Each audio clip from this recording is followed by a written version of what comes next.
이스라엘의 왕이 다른 나라의 왕과 어떻게 다르냐? 이스라엘의 왕은 하나님을 왕되게 하는 왕입니다.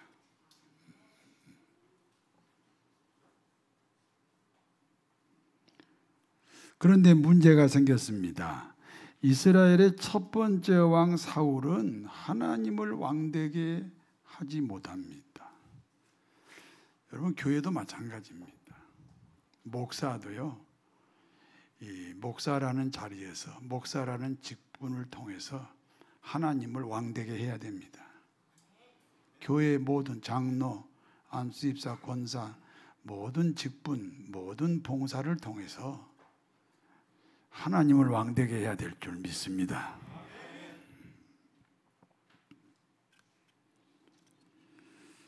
그런데 이스라엘의 첫 번째 왕 사울은 하나님을 왕되게 하지 못했습니다.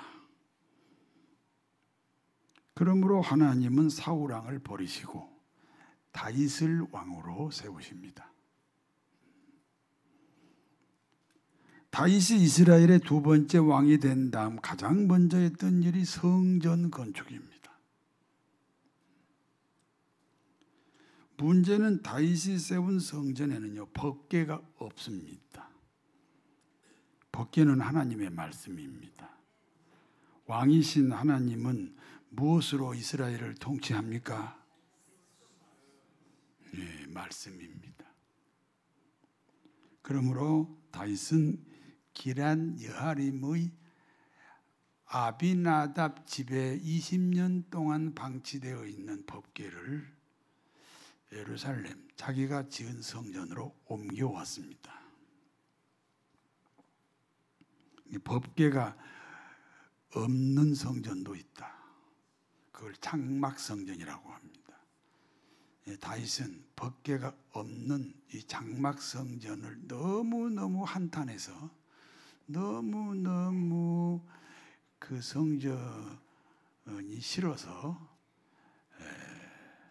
기란 여하림의 아비나답 집에 있던 법궤를 옮겨서 자신이 지은 성전으로 모시게 됐습니다.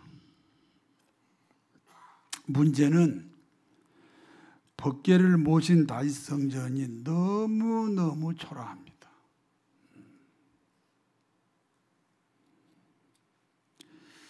마치 우리 금포교회와 같습니다. 우리 금포교회 주위에는 대형 아파트가 계속해서 지어지고 있습니다. 여기는 김포입니다. 여기 뉴욕이 아니에요. 여기 김포인 줄 아시죠? 여기는 사통팔달입니다. 안 막히면 서울시청에까지 30분이면 갑니다. 새로 입주한 사람들은 대부분 그래서 자기 교회로 갑니다. 가까운 교회로 찾아가는 사람들, 그러니까 이사할 때마다 교회를 옮기는 사람들은 불신자 수준의 MZ세대입니다. 당연히 시설을 보고 갑니다. 죄송한 말씀을 드립니다. 우리 교회보다 시설 좋은 옆집 교회가 부흥한다는 말은 저에게 하시면 안 됩니다. 그런 말을 하셨으면 아파트라도 팔아 건축원금으로 하시고 그 말씀을 하셔야 됩니다. 왜냐? 저에게는 엄청난 상처입니다.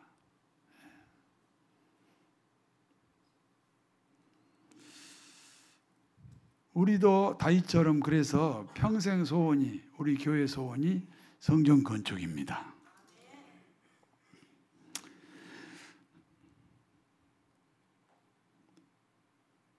다윗은 성전 건축을 철저하게 준비합니다. 제일 먼저 준비한 것이 설계도입니다. 성전 설계도는 절대로 사람이 만들지 않습니다. 하나님이 친히 만듭니다. 우리가 어떤 설계 회사에 설계도를 의뢰할지라도 하나님께서 설계를 직접 하신다는 믿음을 가지셔야 됩니다. 역대상 22장 14절에서 15절에 다윗 왕이 준비한 성전 건축을 준비한 비용이 나옵니다. 금 10만 달란트입니다.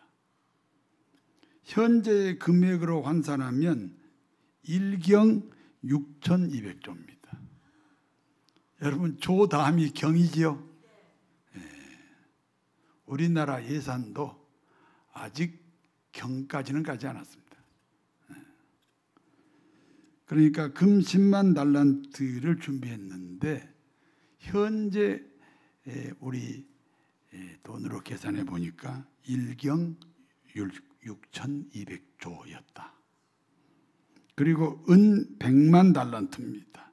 마찬가지로 현재의 금액으로 계산하니까 1경 800조입니다. 그 외에도 무수한 백향목과 대리석과 예술가와 석공과 목수가 준비되어 있었습니다. 어찌 보면 다윗은 평생 동안 성전 건축을 위해서 준비했다, 그렇게 말할 수도 있습니다. 이와 같이 평생 동안 성전 건축을 준비한 다윗에게 하나님이 말씀합니다. 역대상 28장 2절에서 3절을 같이 읽습니다. 이에 다윗 왕이 일어서서 이르되 나의 형제들 나의 백성들아 내 말을 들으라. 나는 언약 곧 우리 하나님의 발판을 봉안할 성전을 건축할 마음이 있어서 건축할 재료를 준비하였으나 하나님이 내게 이르시되 너는 전쟁을 많이 한 사람이라 피를 많이 흘렸으니 내 이름을 위하여 성전을 건축하지 못하리라 하셨느니라. 다윗이 이렇게 말합니다. 나의 형제들 그리고 나의 백성들은 들으라. 나는 여호와의 법궤, 다시 말해서 언약궤를 봉헌할 성전을 건축할 마음이 간절했다. 그러므로 평생 동안 그와 같은 성전 건축을 준비했다. 그러나 하나님은 내게 이렇게 말씀하신다. 너는 전쟁을 많이 했던 사람이다. 다시 말해서 수많은 사람들이 피를 흘리고 너 때문에 죽었다. 너는 그러므로 성전을 건축할 수가 없다. 그러므로 내 아들이 내가 이루고자 했던 성전을 건축하게 된다. 저는 이 다윗에게 하신 하나님의 말씀을 가끔 저에게 하신 말씀으로 들리기도 합니다. 생각하면 저도 피를 많이 흘린 사람입니다. 저의 정체를 잘 모르시지요. 저는 아주 시골 출신입니다. 그래서 중고등학교 때부터 대도시에서 학교를 다녔습니다. 그리고 친구들하고 어울려 다녔습니다. 부모님을 많이 속이기도 했습니다.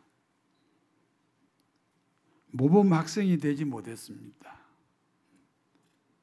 모범 학생 말고 반대 학생들하고 많이 어울려 다녔습니다. 저는 사업을 한다면서 부모님이 일구어 놓은 전 재산을 허비하였습니다. 그 결과 동생들이 피해자가 됐습니다. 일종의 피를 흘린 겁니다. 세상 풍파와 세상 풍류에 빠진 적도 있습니다. 하나님이 받으실 만한 깨끗한 사람은 아닙니다. 물론 예수님의 보혈로 다 깨끗하게 됐지만 큰 일을 할 만큼 하나님이 허락하시지는 않은 것 같기도 합니다. 더더군다나 저는 기독교 집안이 아니었습니다. 그러니까 제가 당대 신앙입니다.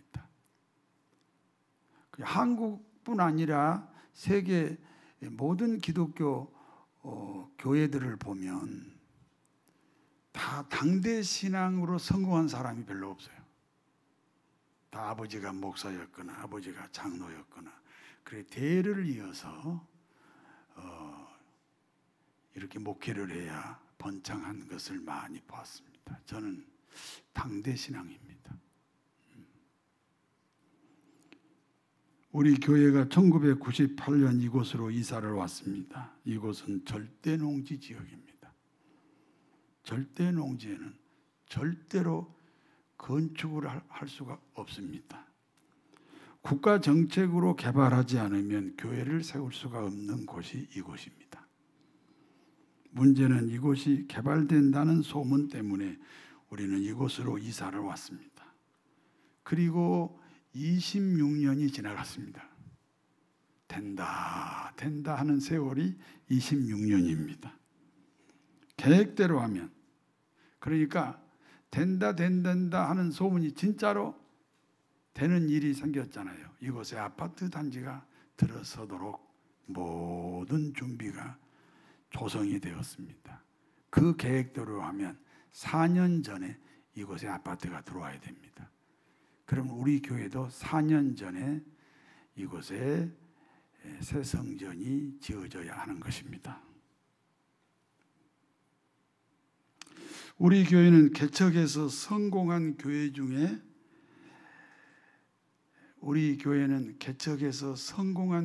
중에 하나로 유명합니다. 그러나 성전 건축은 하지 못하고 있습니다.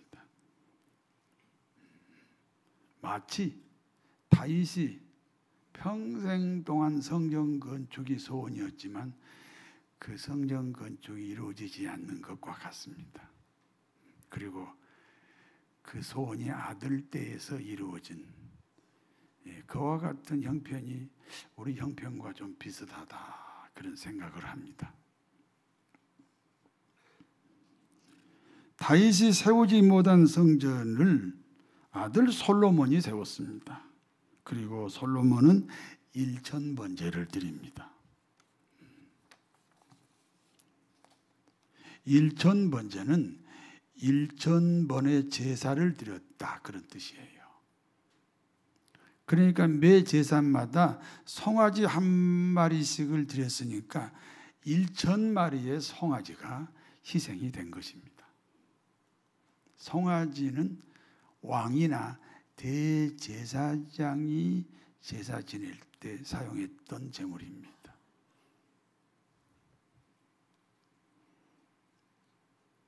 하나님이 감동을 받으셨습니다.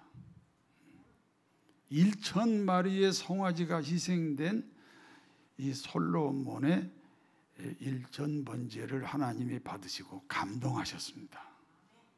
성도 여러분, 하나님을 감동시키는 유일한 방법이 구약 시대에는 제사이고 신약 시대에는 예배라는 사실을 기억하시기 바랍니다. 하나님이 감동으로 받으시는 예배에는 4 요소가 있습니다. 말씀이 있습니다. 기도가 있습니다. 찬송이 있습니다. 헌금이 있습니다. 우리 오늘 이 3부 예배에도 이 4가지 요소가 다 들어 있습니다.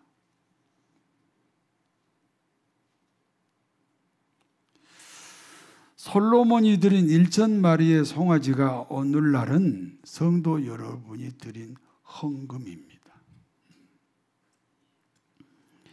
솔로몬의 1000번제에 감동하신 하나님이 솔로몬에게 말씀합니다. 솔로몬아, 내가 너에게 무엇을 줄고 너는 구하라.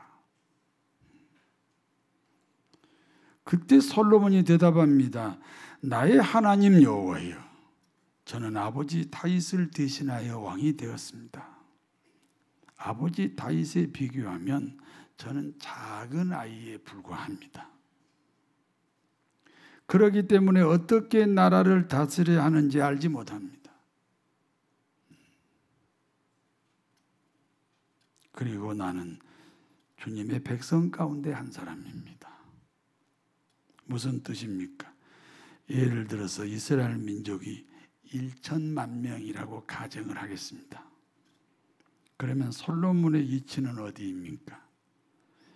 1천만 명 중에 한 사람이다. 그런 고백입니다. 보통의 왕들은 자기 백성이 1천만 명이면 1천만 명 분의 1천만 명이에요. 자신이 국가라는 거예요.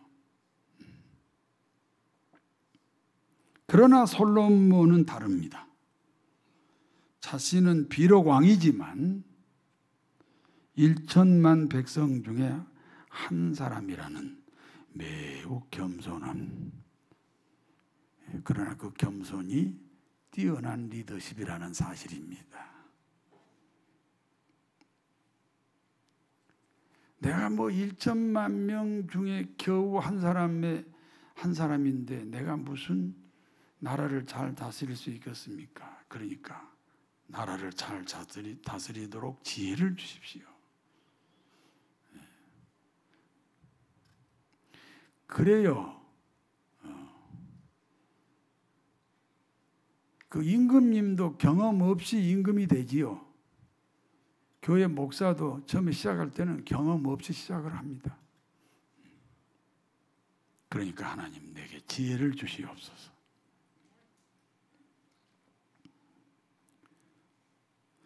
솔로몬의 대답이 하나님 마음에 들었습니다. 그러므로 이렇게 말씀합니다. 열왕기상 3장 11절에서 13절을 같이 읽습니다. 이에 하나님이 그에게 이르시되 내가 이것을 구하는도다. 자기를 위하여 장수하기를 구하지 아니하고 부도 구하지 아니하고 자기 원수의 생명을 멸하기도 구하지 아니하고 오직 송사를 듣고 분별하는 지혜를 구하였으니 내가 내 말대로 하여 내가 지혜롭고 총명한 마음을 주노니 내 앞에서도 너와 같은 자가 없으려니와 내 뒤에도 너와 같은 자가 일어남이 없으리라. 내가 또 내가 구하지 아니한 부귀와 영광도 내게 주노니 내 평생의 왕들 중에 너와 같은 자가 없을 것이라. 너는 너를 위해서 장수를 구하지도 않았다. 오래 사는 것도 구하지 않았다. 너는 너를 위하여 부귀 영화도 구하지 않았다. 너는 너를 위하여 원수 갚는 일도 구하지 않았다.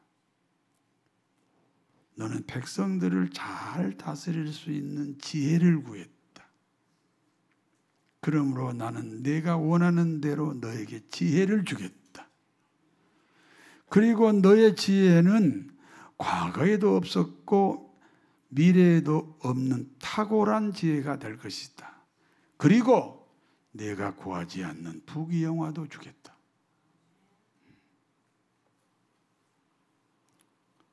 그러므로 솔로몬의 지혜는 천하의 으뜸입니다. 당시 주변 국가의 왕들이 솔로몬의 지혜를 듣기 원했습니다. 그 대표적인 인물이 스바 여왕입니다. 수많은 왕들이 솔로몬의 지혜를 듣기 위해 모여들 때는 빈손으로 오지 않습니다. 애물을 가지고 옵니다. 그러므로 솔로몬의 부귀 영화는 날마다 번창하게 되었습니다. 어느 날입니다. 창기 두 여자가 솔로몬 왕을 찾아왔습니다. 피차 상대방을 고소하기 위해서 찾아온 겁니다. 창기는 어떤 사람입니까? 남편이 없습니다. 그러나 수절하지도 않습니다. 다시 말해서 몸을 팔아서 생활하는 여인들입니다. 그러므로 부끄러운 인생이기도 합니다. 창기 두 사람은 솔로몬 왕에게 재판을 신청합니다. 고소 내용입니다. 열왕기상 3장 18절에서 22절을 같이 읽습니다. 내가 해산한 지 사흘 만에 이 여자도 해산을 하고 우리가 함께 있었고 우리 둘 외에는 집에 다른 사람이 없었나이다. 그런데 밤에 저 여자가 그의 아들 위에 누우므로 그의 아들이 죽으니 그가 밤중에 일어나서 이 여종 내가 잠든 사이에 내 아들을 내 곁에서 가져다가 자기의 품에 누이고 자기의 죽은 아들을 내 품에 누였나이다. 아침에 내가 내 아들을 젖먹이겠다고 일어나 본즉 죽었기로 내가 아침에 자세히 보니 내가 낳은 아들이 아니더이다 하매 다른 여자는 이르되 아니라 산 것은 내 아들이요 죽은 것은 내 아들이라 하고 이 여자는 이르되 아니라 죽은 것이 내 아들이요 산 것은 내 아들이라 하며 왕 앞에서 그와 같이 쟁론한지라. 두 명의 장기가 한 집에 살고 있었습니다. 그와 같은 때에 장기 한 사람이 아들을 낳았습니다. 그리고 3일 후에 다른 장기도 아들을 낳았습니다. 그 중에 한 장기는요, 잠버릇이 아주 고약합니다. 잠을 자던 중에 자기 아이를 깔아뭉개 버렸어요. 그래서 숨이 막혀 죽었습니다. 그와 같은 사실을 알게 된 창기는 깜짝 놀랐습니다. 그래서 어떻게 했습니까? 자신의 죽은 아들과 살아있는 옆집 아들을 바꿔치기 한 겁니다. 밤중에 일어난 일을 알지 못하는 다른 창기가 일어나 보니까 자기 곁에 죽은 아들이 있습니다. 그 창기가 생각합니다. 상대방 창기가 안고 있는 아이가 내 아들이 분명하다. 그런데 자기 아들이 죽으니까 살아있는 내 아들과 바꿔치기 했다. 그래서 솔로몬 왕을 찾아왔습니다. 두 여인의 주장이 똑같습니다. 죽은 아이는 상대방 아이라는 겁니다. 그리고 살아있는 아이가 자기 아이라는 주장입니다. 똑같습니다. 그와 같은 장기들의 주장을 들은 솔로몬 왕이 말합니다. 열왕기상 3장 24절에서 26절 같이 읽습니다. 또 이르되 가져오라 하니 칼을 왕 앞으로 가져온지라 왕이 이르되 산 아이를 둘로 나누어 반은 이 여자에게 주고 반은 저 여자에게 주라. 그 산 아들의 어머니 되는 여자가 그 아들을 위하여 마음이 불붙는 것 같아서 왕께 아뢰되 청하건대 내 주여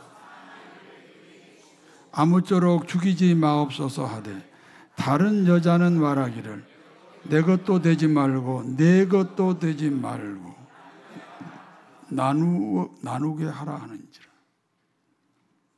칼을 가져오라. 솔로몬 왕이 신하들에게 명령합니다. 칼을 가져오라. 신하들이 칼을 솔로몬 왕에게 가져갔습니다. 솔로몬 왕이 말합니다. 이 칼로 이 아이를 둘로 갈라라. 이 아이를 둘로 갈라서 반은 이 여자에게 주고 반은 저 여자에게 주어라. 그때 한 여자가 마음이 불붙는 것 같았다 그랬어요. 그래서 왕에게 간곡히 호소합니다. 청하건대 아이를 저 여자에게 주시고 아이를 저 여자에게 주시고 아무쪼록 죽이지 마옵소서. 내가 아들을 포기하겠습니다. 그러니 저 여자에게 주시고 죽이지 마옵소서. 그때 다른 여자도 말합니다. 내 것도 되지 않고 저 여자의 것도 되지 않게 둘로 갈라버리세요. 그것이 공평합니다.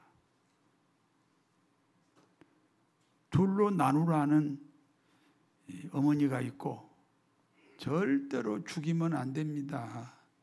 내가 포기할 때니까 죽이지 말고 저 여자에게 주세요. 여러분은 어떤 어머니가 진짜 어머니예요? 솔로몬 왕이 대답합니다. 이 아이를 죽이지 말라. 대신 자신이 어머니 됨을 포기한 저 여자가 진짜 어머니다. 그러므로 이 아이는 진짜 어머니 품으로 돌아갔습니다. 그렇습니다. 진짜 어머니는 아들을 반으로 쪼개는 것을 찬성할 수 없습니다. 진짜 어머니니까요.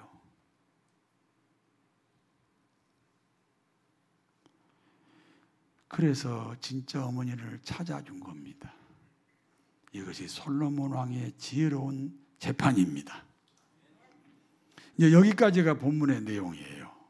이제 본문이 주는 교훈을 말씀드립니다. 사람의 생명 가치는 천하보다 귀합니다.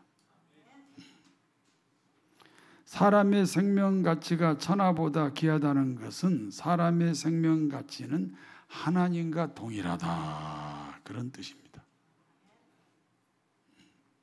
내 생명의 가치도 하나님과 동일하고 옆에 분의 생명 가치도 하나님과 동일합니다.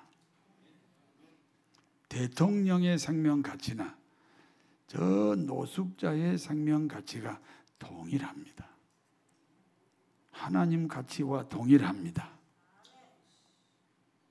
그와 같이 하나님과 동일한 생명 가치가 무가치가 되는 경우가 있습니다. 그것은 죄 때문입니다. 죄는 하나님과 인간 사이를 갈라버렸습니다. 그리고 그 죄의 값이 죽음입니다. 예수님은 하나님입니다. 하나님이신 예수님이 인간이 되었습니다. 그리고 우리 죄값으로 십자가에 죽으셨습니다. 예수님은 죽으시고 3일 후에 부활하셨습니다. 누구든지 그와 같은 예수님을 마음에 영접합니다. 영접하셨습니까? 예수님을 영접한 사람은 예수님과 하나가 되었다는 뜻입니다. 그러므로 예수님의 죽음이 자신의 죽음이 되어 죄값을 치르게 됩니다.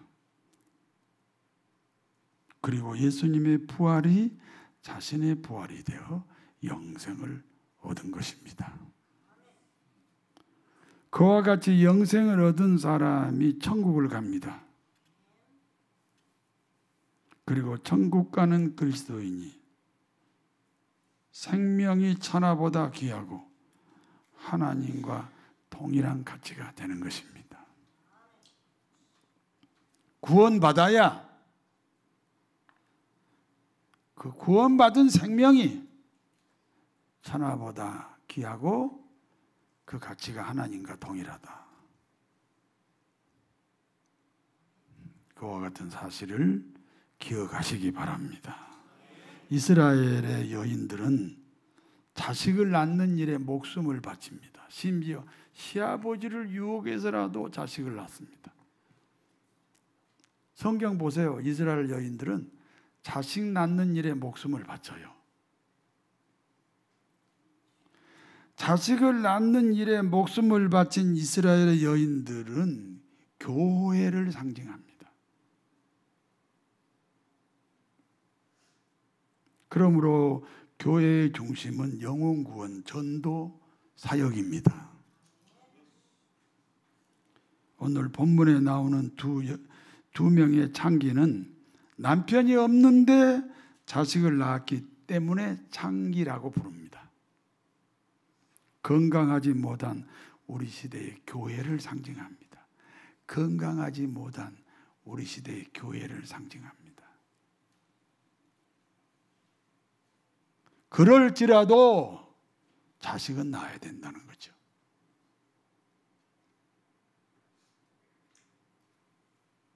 그래서 자식을 낳았습니다. 그런데 한쪽 여인의 아들이 죽었습니다. 죽은 아들을 소유한 교회가 있습니다. 그리고 공평하게 둘로 나누자는 것입니다. 그러나 생명이 있는 교회는 나눌 수가 없습니다. 그래서 자기 아들을 상대방 창기에게 줘도 된다는 것입니다. 우리 교회는 어떤 교회입니까? 죽은 아이의 어머니 교회입니까? 아니면 산 아이의 어머니 교회입니까? 산 아이의 어머니 교회가 되어야 합니다. 자신의 뜻을 주장하다 보면 많은 영혼이 상처를 받아요. 자신의 뜻이 잘못된 건 아니지만 다른 사람에게 상처가 되면 잘못된 게 맞습니다. 그래서 교회를 떠나는 사람도 있습니다. 그러므로 도덕 윤리보다 우선이 생명이에요. 우리가 살아가다 보면 다 자기 나름대로의 도덕 윤리가 기독교 안에서 생기고 법이 생겨요. 예수 잘 믿는 사람일수록 생겨요. 그런데 그것은 생명 존중이 아닙니다. 언제든지 양보가 가능해요. 자기 주장, 자기 경험, 자기 충성, 자기 헌신일지라도 양보가 가능해야 생명을 존중하는 사람이라는 사실을 꼭 기억하셔야 될 줄 믿습니다. 한국 교회들의 오류입니다. 한국 교회들의 오류가 무엇입니까? 정의라는 이름으로 살아있는 아이를 반으로 가르는 잘못을 저지르고 있습니다.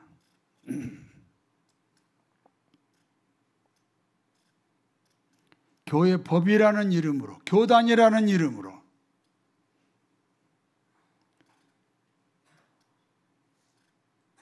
그까지 그 법을 자기들이 만들었지. 그래가지고 살아있는 아이를 반으로 가르는 일이 얼마든지 있습니다.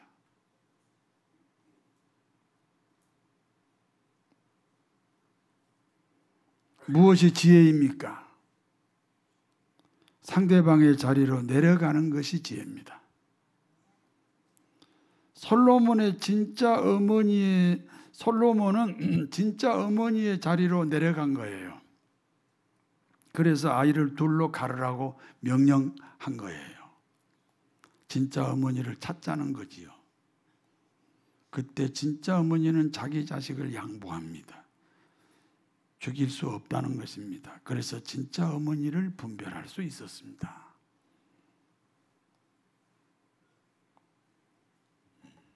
재판에서 이기려면 죽이자고 해야겠지요.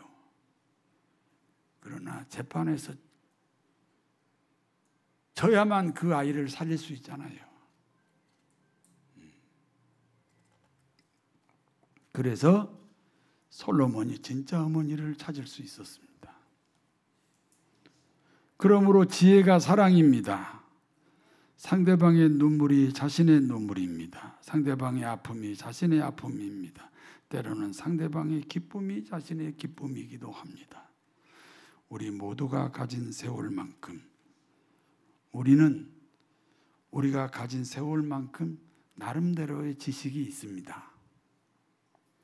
지식은 자기 안에서 출발합니다. 그러나 지혜는 하나님이 주십니다. 그러므로 지혜로 살아야 됩니다. 그리고 지혜의 중심이 이타주의입니다. 사람의 생명 가치는 천하보다 귀합니다. 그런데 그와 같은 생명 가치가 상실되었습니다.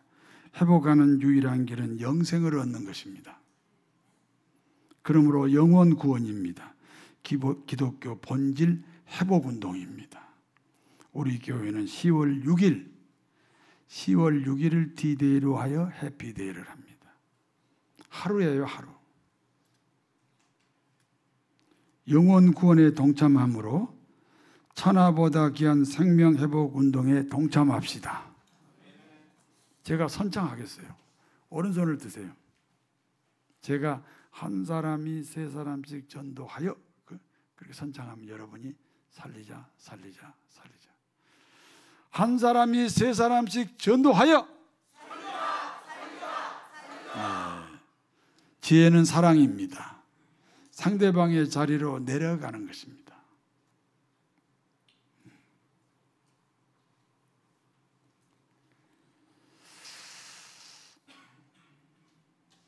그래야 사람을 살릴 수 있습니다. 가짜 어머니는 자기 자리 지키겠다는 어머니입니다.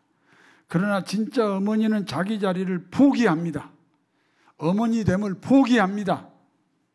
그리하여 천하보다 귀한 생명, 천하보다 귀한 생명 회복 운동에 동참하는 복되고 복된 성도 여러분 되시기를 진심으로 축원합니다. 전능하신 하나님, 지혜가 사람을 살립니다. 가짜 어머니 교회가 아닙니다. 진짜 어머니 교회가 되게 하옵소서. 거룩하신 하나님, 한 사람의 생명 가치는 천하보다 귀합니다. 그러나 그와 같은 가치가 죄로 인하여 상실되었습니다. 구령 사업을 통하여 생명 가치가 회복되는 운동에 우리 모두가 동참하게 하옵소서. 예수님의 이름으로 기도하옵나이다.